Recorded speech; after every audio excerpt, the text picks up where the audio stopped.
UPPLAबो candidate फोसावाखैमोन नेनानैथ' दङ नाथाय हाग्रामा महिलारिया बिथाङा केन्डिडेट फोसावना होनानै खौसेथिनि जे दुलाराय बर' फरायसा आफादनि खावलायनाय बेखौ बियो नाखस खालामनानै थाबाय नाखस खालामनायानो जाहैबाय बियो होनबा केन्डिडेटखौ फोसावनाङामोन थारमाने जनानै रायलायलायोमोनबा बबे सिटआव सोर गेलेगोन सोर बेसेबां गेलेगोन बेखौ मोनसे सर्ट आउट खालामनानैसो केन्डिडेटखौ फोसावनांगौमोन नाथाय केन्डिडेट बिथांमोना फोसावबाय जिहेतु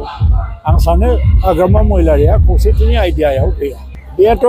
जोंहा प्रमद बर'नि आखायाव डिसकासन मोनसे होबाय जोंहा खुनु आथुरबो नङा जों ओरैबायदि स्टेबल ओरैबायदि मजबुत जे लास्ट मोमेन्टआव फोसावबाबो जोंहा जेबो प्रब्लेम गैया आरो बेफोर हान्जाफ्रासो थाब थाब माने केन्डिडेट फोसावो जायफ्रानाखि माने अबस्थाफ्रा माने दुरबल आरो दानिफ्राय केन्डिडेट फोसावनानै केन्डिडेटफोरखौ फिल्डआव खामानि मावनो सुबिदा होनो गोनां जादों आरो दिनै ओंखायनो बे बिपिएफनि केन्डिडेट फोसावनायखौ लानानैबो जोंहा जेबो साननांगौ गैया